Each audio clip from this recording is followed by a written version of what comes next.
Hi, hello there, and welcome back to Steam with Steve. Today we're going to go through how fractions, percents, and decimals are all linked together. So let's jump on in. So there's my really bad joke. So 3 out of 2 people have troubles with fractions, and hopefully you understand that the numerator is too big. So 3 out of 2 isn't possible, so that's a bit of a bad joke. But anyway, we put it there. So percents, decimals, and fractions.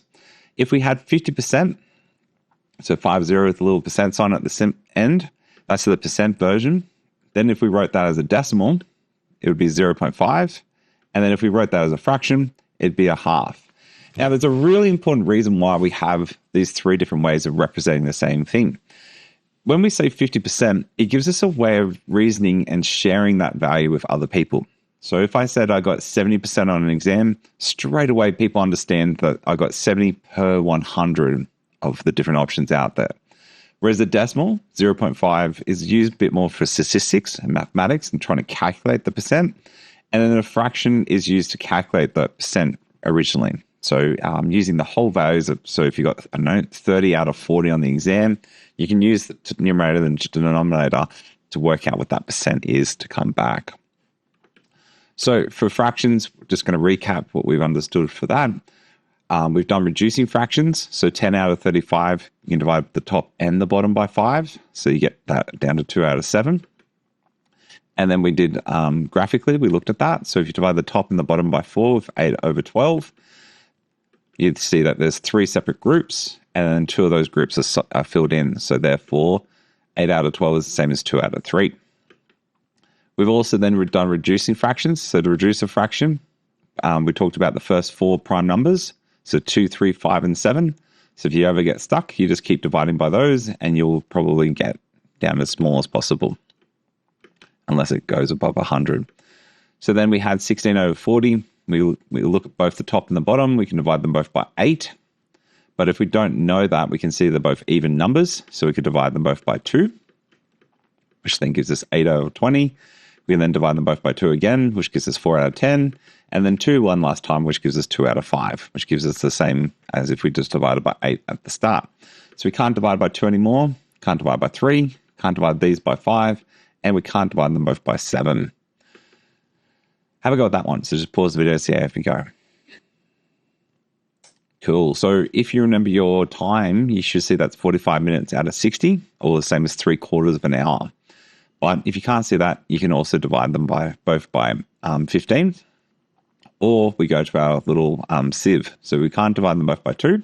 So that's gone. We can divide them both by 3. So 45 divided by 3 gives you 15. And 60 divided by 3 gives you 20. We can't divide it by 3 anymore. But then we can divide them both by 5. Which then gives us our 3 out of 4. Can't divide any more by 5. And we can't divide them both by 7. So then we're done. So percent, hopefully you've picked up on the wording with that. So when we hear the word percent, it's actually French. And I'll give you a hint. The number that it's representing is hidden here in front of us. So if you just turn your head to the side, you should be able to see that there's a 0, a 1, and a 0. So just rotating it there. And yeah, basically when we hear the word percent, we're thinking about per 100. Because there's 100 with 2 zeros inside of it. So what does the word cent mean? Hopefully we know how many cents there are on a dollar. So there's 100. And know how many centimeters there are in a meter. So that's also 100. So when we hear the word percent, what we're actually saying is per 100. And that's really useful if we're trying to compare different values between each other. So if I said I got 7% on my first exam, but I got 100% on my next exam, you don't even need to know what the exam was out of. You know that I did a lot better. So that's why we use them. So we need to be able to change between percent and fractions. So fractions are a little bit trickier, but it's pretty simple, the process. So when we write percent, it's 50 out of 100. So we just literally write that as a fraction, and then we reduce it. So we can divide both the top and the bottom by 50. So then we get that down to a half. So basically, you just have to put it over 100 and you're all good to go. So just pause the video and see if you can convert these into the fractions. And also make sure you make them reduced as far as possible. Cool. So for the first one, 25 divided by 100 gives you a quarter. 80 divided by 100 gives you 4/5. 75 out of 100 gives you 3/4. 40 out of 100 gives you 2/5. 90 out of 100 gives you 9/10. 65 out of 100 gives you 13/20. 18 divided by 100 gives you 9/50. And then 27 out of 100 is just that. 88 out of 100 gives you 88 out of 100, which then reduces down to 22 out of 25. And 100% is just 1. Cool. So you can also use your calculator here if you are a little stuck, and you just press the fraction button, type in the 65 over 100, press equals, and that will also give you the answer. And for those that haven't seen the fraction button, it's located right here. Whoops, not going to work on the screen, but it's up in the top right of the screen. Cool. So fractions percent, pretty much the same thing. So instead of dividing by 100, all we got to do now is times it by 100. So when you multiply simply by 100, that's all we're going to do if we're changing the fraction into the percent form. So if you want to change to half, all we've got to do is times that by 100, and then we get 50%. So just have a pause of these videos and see how you go with these ones. You will probably need a calculator for the next column across. Cool. So for the first one, 2 out of 5, we times that by 100, and we get 40%. Next one, we times 8/10, and we get 80%. Times this one by 100, we get 45%. Times this one by 100, and we get 35%. And then this one is 76%. Now these ones here are a little bit harder. Times it by 100, and we get 10.81%. Then we get 20.45%. Then 33.53%. And we can always check. So this is the same as 50 out of 150-ish, which is about 30%. So that seems reasonable, the output that we're getting. 88 divided by 99 gives us 88.89%. And 63 out of 63 is the same as getting 100%. Cool. So when we convert percentages to decimals, pretty easy. Basically, all you got to do is shift the decimal place to the right. Left. And then if you're going the other way, shift it 2 to the right.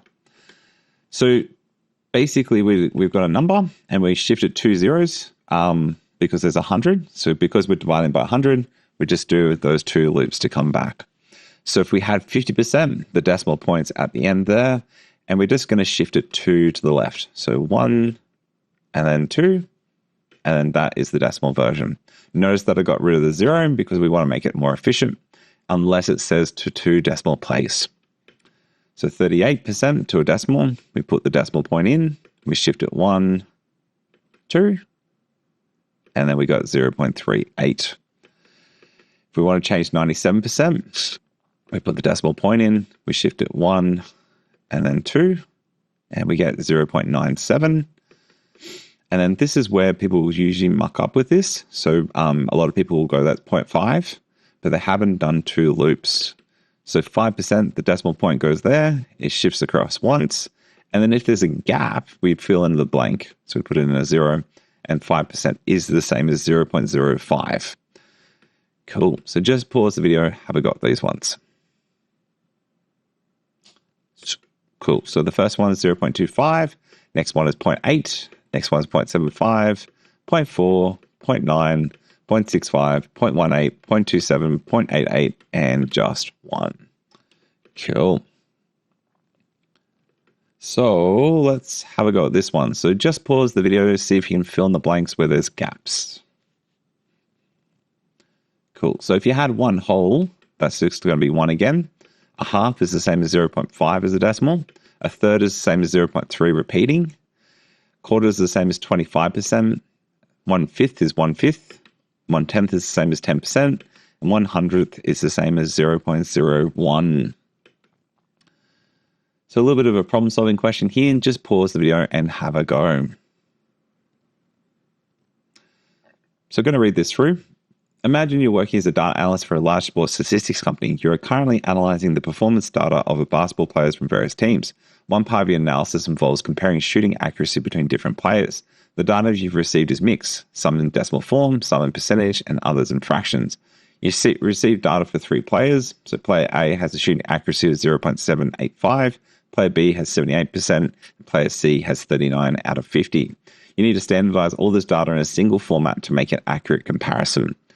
So when you do this, it doesn't matter if you change them all into decimals, percents, or fractions, but you must do it for all of them. So for me, I just changed them all into decimals, and I found out player A had the highest at 0.785. So therefore, they have the highest average. Cool. There is a Dr. Frost here that you need to have a crack at. And yeah, that's pretty much it. So hopefully you understand now the difference between having a fraction, percent, and decimal. That percents are used for making sure that you're referencing it and making it a common way that everyone can understand. So for example, if I say I had 30% on an exam, we all have a pretty good understanding of what that means. The fraction, the decimal is more for mechanical things, and fractions are really useful, particularly if we're looking at ratios or probabilities, that type of thing. So that's it from me. Hopefully you've enjoyed. If you did, please do give us a like and subscribe down below, as it does help with the YouTube algorithm. And yeah, see you next time on Steam It with Steve. Adios.